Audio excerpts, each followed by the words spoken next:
on passe dans un temps un peu, on parlait tout à l'heure de science-fiction, utopie, dystopie, je sais pas, mais en tout cas on va laisser la parole à Ariel Kirou, qui est journaliste et écrivain, et on mettra après en dialogue avec Pénélope Comites qui nous rejoint, et Véronique Levieux peut-être, voilà, elle est au forum je crois.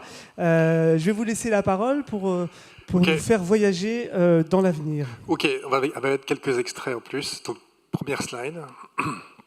Bon voilà, donc juste... Je ne vais pas me présenter de façon longue. Je vais donner très peu d'exemples parce qu'en 10 à 15 minutes, on ne peut pas en donner beaucoup. Juste une mention par rapport à cette question. J'ai dirigé une anthologie qui s'appelle Nos futurs solidaires, qui fait sur beaucoup des nouvelles, c'est 14 nouvelles autour des questions de solidarité, nouvelles de science-fiction, qui fait, je vais en reparler tout à l'heure, écho de manière assez forte, notamment à ce qui se passe à Sevran avec cette EHPAD et ces tiers-lieux. Voilà, pour dire qu'il y a quand même des croisements entre la jeune génération de la science-fiction et des choses qui se font sur le terrain. D'ailleurs, beaucoup de ces jeunes autrices et auteurs sont eux-mêmes acteurs de l'économie sociale et solidaire, bien souvent. Donc, je vais très simplement, pour que vous ayez une idée de la manière dont le grand âge est vu par la science-fiction, j'ai choisi d'abord 2 extraits de films, histoire de vous reposer.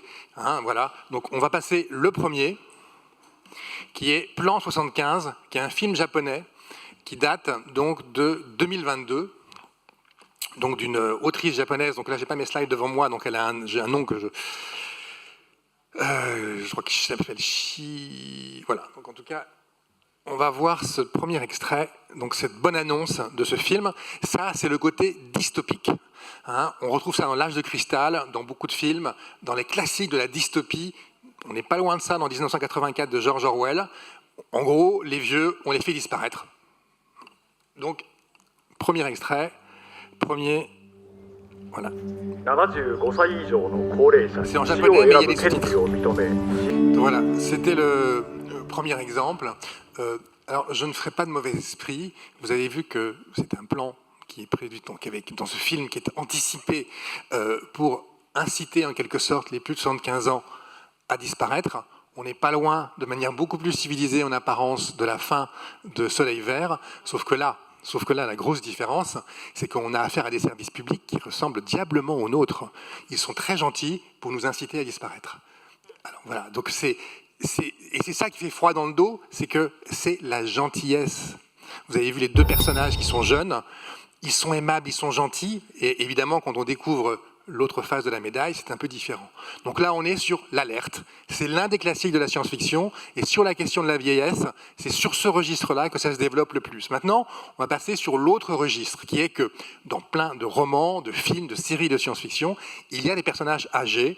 Et l'exemple le plus extraordinaire, c'est celui de Patrick Stewart, donc, qui joue, je ne sais pas si vous vous souvenez, pour ceux qui ont aimé ça, Star Trek Next Generation avec le capitaine Picard. Et donc, il jouait aussi d'ailleurs le professeur X, Xavier, dans les X-Men. Donc on est en plein culture pop. Et là, si vous voyez cette série qui s'appelle Star Trek Picard, c'est génial, c'est une série télévisée avec un héros qui a plus de 80 balais. Voilà. Et qui a pris sa retraite, et qui continue forcément à être actif pour le futur. Exemple, on peut lancer. Et c'est un autre grand classique de la science-fiction. Hop, on change d'ordinateur, très sophistiqué. Toujours. En fait, c'est ça le vrai futur des technologies. On lance. Vous allez voir, c'est une autre facette. C'est un autre monde, pour le coup.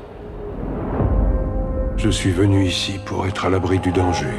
Voilà. Mais on n'est jamais à l'abri du passé. Aidez-moi, s'il vous plaît. Je suis poursuivie.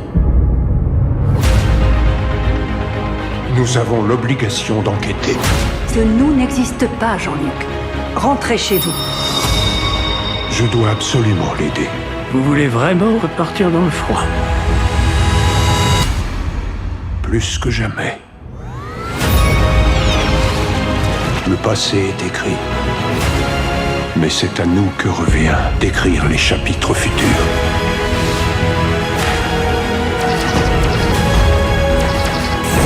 Merci de ne pas avoir tenté de me dissuader de partir. Je ne ferai pas une bêtise pareille. Voilà, on peut l'arrêter. Ce qui est assez formidable dans ce film, c'est qu'il y a des anciens acteurs de Star Trek Next Generation, et que donc, pour des gens de ma génération, pour le coup, on se dit « Ah ouais, on vieillit comme ça, nous aussi ?» Sauf qu'on a toujours envie d'être aussi actifs que ça. Donc là, pour le coup, c'est le versant opposé. À Plan 75, c'est l'autre version de la science-fiction, où, à la limite, les personnages, ils ont 84 ans, comme aujourd'hui Patrick Stewart, mais pourtant, c'est comme s'ils en avaient, 42. Voilà. Bon, c'est une autre réalité de cette vision de la science-fiction. Maintenant, si on passe à ma slide 4, chers camarades, toc, toc et toc, voilà. Donc après, il y a évidemment, dans le monde de la science-fiction, et là j'en ai sorti 4 exemples parmi beaucoup d'autres, des constantes, en fait, autour de ces questions-là. Voilà, donc il y a la question de l'immortalité, de l'éternité, la question de la mémoire qui est partout présente, donc la question de l'éternité, de l'immortalité, de comment, c'est dans La Cité et les Astres de Arthur C. Clarke, dans Jacques Baron et l'éternité, ce qui est intéressant, c'est qu'on a une opposition quelque part entre la logique d'un battleur des médias et un milliardaire qui, lui, veut survivre en dépit ou au défi de ce que serait la solidarité entre les générations. Dans L'Homme à rebours, c'est très drôle, parce que les immortels, au fond, on sent que c'est un enfer d'être immortel. Puisqu'en fait, ils se grattent, ils vont mal et tout, c'est assez terrifiant. Et puis, je vous ai mis un livre plus récent, qui est donc La Fontaine des âges de Nancy Kress, parce que, tout simplement, tout le début du roman se passe dans un EHPAD, avec un personnage qui est dans un EHPAD depuis 10 ans. Sauf que c'est une sorte d'escroc, alors très vite, on s'échappe de l'EHPAD. Mais ça, on est sur un autre classique de la science-fiction. Et ce qui m'intéresse maintenant, c'est de vous dire où on en est aujourd'hui avec une nouvelle génération d'auteurs et d'autrices. On passe à la slide suivante, parce que là, on est déjà dans l'intermédiaire.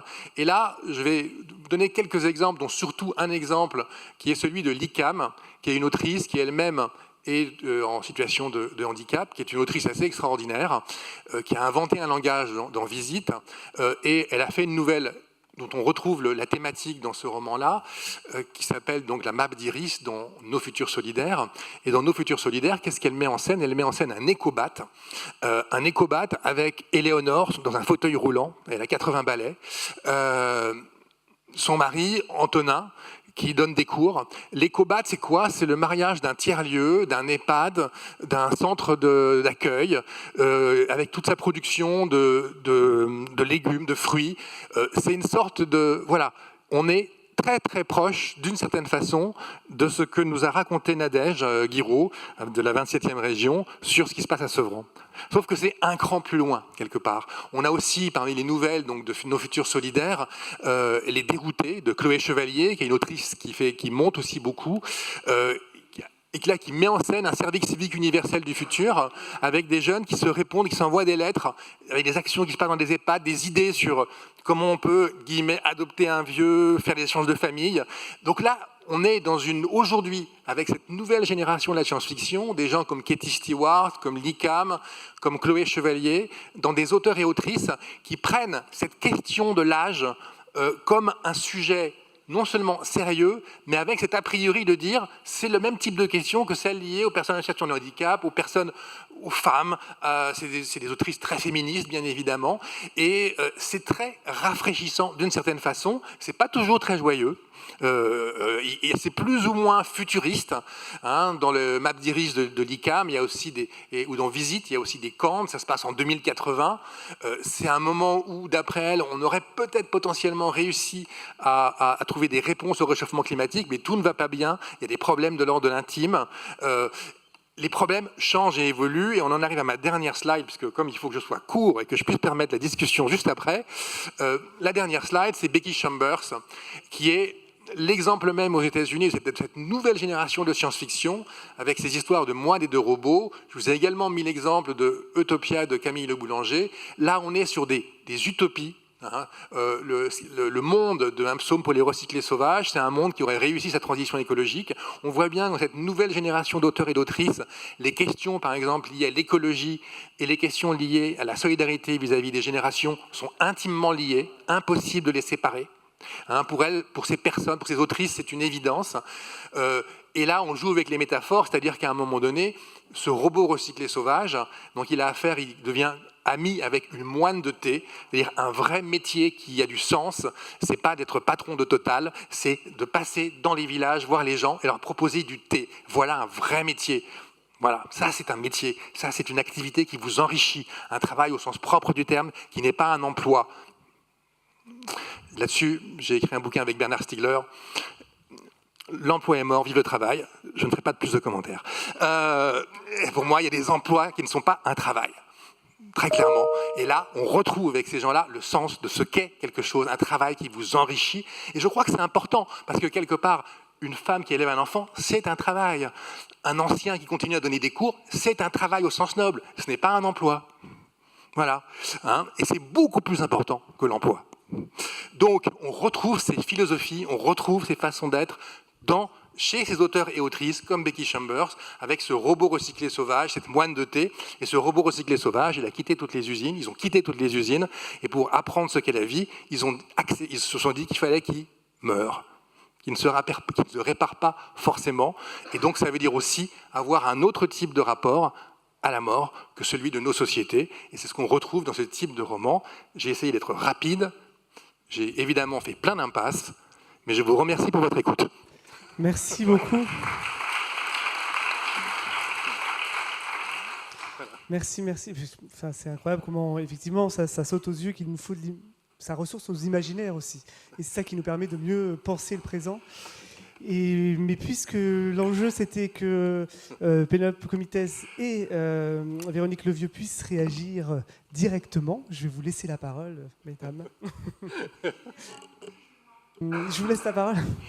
Oui, alors c'est difficile de réagir comme ça, hein, parce que...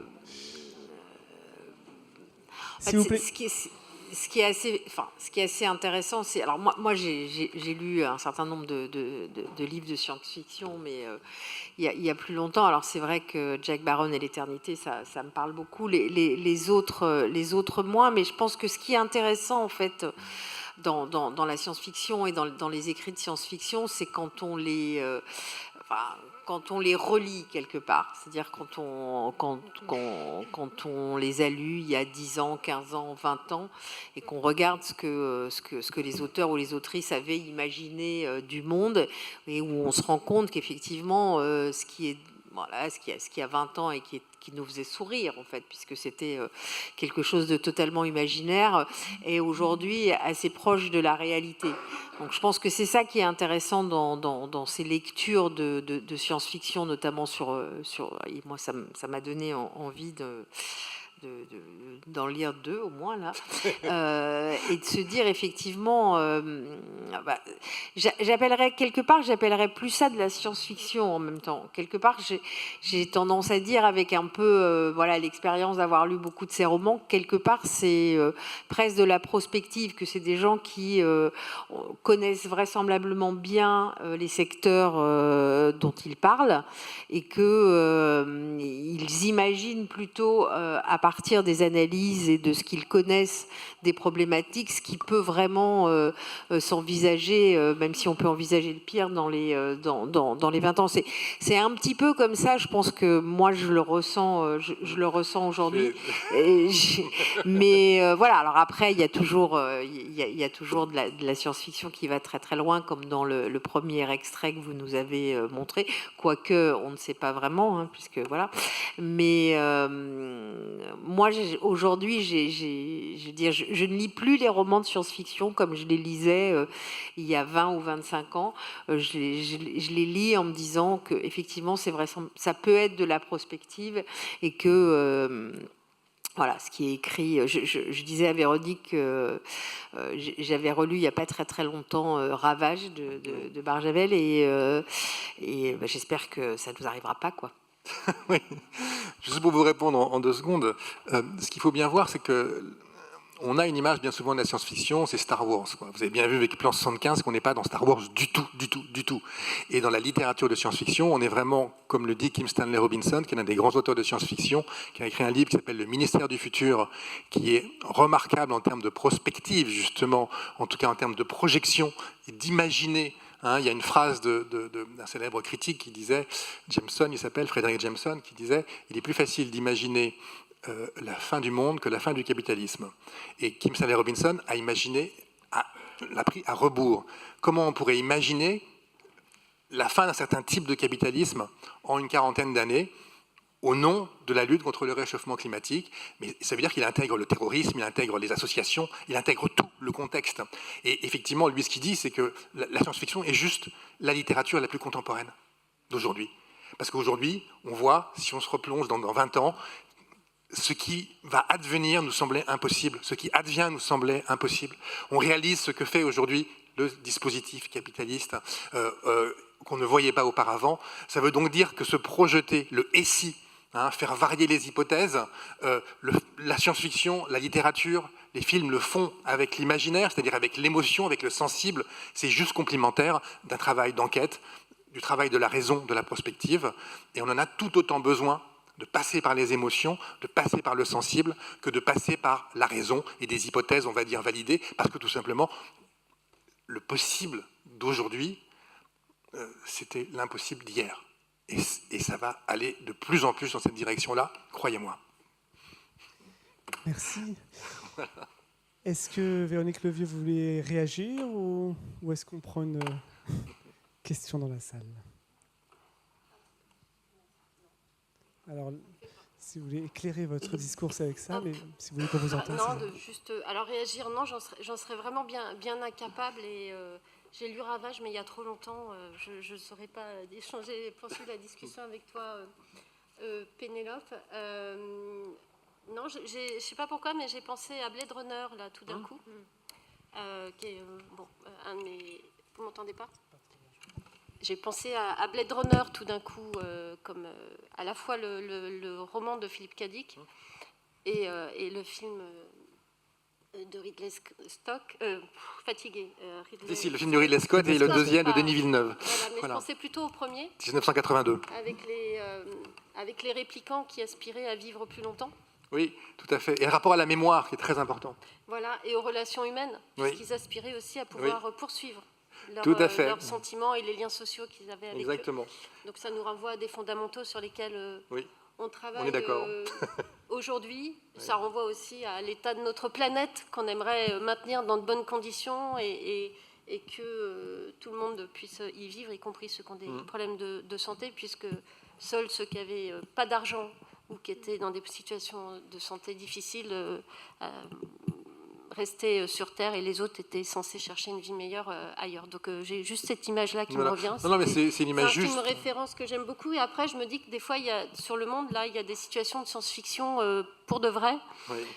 J'ai vu, il n'y a pas longtemps, un reportage qui se passe au Japon sur des seniors très précaires qui font des petits larcins afin d'être emprisonnés, arrêtés et d'avoir une vie meilleure en prison. J'espère pour nous que c'est une vraie science-fiction, j'en suis pas totalement sûre, mais à l'évidence c'est une réalité, donc ça aussi c'est quelque chose sur lequel il faudrait qu'on y travaille, et je sais qu'on est nombreux à agir sur le sujet de la précarité et faire en sorte que les prisons déjà surpeuplées, où il y a une population vieillissante qu'il faut aussi accompagner, je ne suis pas certaine qu'elle le soit comme il le faudrait, pas plus que les autres. J'espère qu'on évitera ce genre de scénario. C'est juste les deux idées qui m'ont traversé l'esprit en vous écoutant. Oui, de toute façon, Philippe K. Dick, sa clé, c'était l'empathie. Qu'est-ce que le réel, qu'est-ce que l'humain? Et à l'inverse de Philippe K. Dick, à l'inverse de Blade Runner, et de ce rapport à l'altérité de toute cette nouvelle science-fiction, qui est vraiment une recherche d'altérité, une recherche d'autres voies. On a entendu récemment Elon Musk expliquer que l'empathie était le problème de notre civilisation. Donc je crois que les adversaires, on sait où ils sont, c'est très clair. Je veux dire, nous défendons l'empathie, ces auteurs et autrices défendent l'empathie. Philippe K. Dick, ce qui mettait au cœur de ce qui fait l'humain, c'est cette logique de se mettre à la place de l'autre, et c'est sans doute pas les machines qui vont pouvoir le faire. Merci beaucoup. On peut aussi peut-être faire le lien sur le fait que la science-fiction aussi vient souvent d'une capacité d'une fine d'analyse du réel, et tel qu'on le voit, et on l'a vu d'ailleurs dans les démarches qui nous sont proposées, les travaux, c'est aussi cette démarche d'essayer de comprendre notre réalité, en tout cas d'avoir un point de vue dessus pour construire après des propositions. C'est aussi, j'imagine, comme ça que se construisent des récits de science-fiction, avec une analyse fine des enjeux contemporains. Oui, c'est-à-dire que, en fait, contrairement à ce qu'on imagine, d'une part, la science-fiction est depuis très longtemps très irriguée de sciences dures et de sciences sociales. On sait pour les sciences dures, mais les sciences sociales surtout. Et à l'inverse, les sciences sociales et les sciences dures, de plus en plus, font appel et s'inspirent à la science-fiction, à la prospective aussi, en fait. C'est-à-dire que des fictions qui auparavant étaient vues comme un gadget, aujourd'hui, en fait, sont des outils. On a parlé tout à l'heure du réseau Université de la Pluralité, qui travaille à des mises en récit des gens venant du terrain. Il y a des imaginaires locaux. Le rapport, on va dire, à ce type de projection par le sensible évolue beaucoup depuis une dizaine d'années. Je pense que c'est une bonne chose, que ça devient même assez urgent. Voilà. Mais effectivement, c'est quelque chose ces connexions, quelque part, sont assez précieuses entre le monde de la fiction et le monde des sciences, de la recherche, le monde des collectivités locales, le monde le monde des décideurs, et puis surtout des gens du terrain, qu'on fasse parler qu'on fasse parler les chômeurs, les gens qui sont et je pense que par rapport à tout ce qu'on a entendu aujourd'hui, qu'on fasse parler les anciens, que ce soit eux qui s'expriment, qui apportent des idées. Je pense que c'est ce qu'il y a au cœur de ces idées de ce type de tiers-lieux, des EHPAD et autres. Et je pense que c'est plus que jamais une nécessité démocratique. Et je mets démocratique en gras, parce qu'on est très loin, à mon sens, d'une démocratie aujourd'hui, à ce sens-là.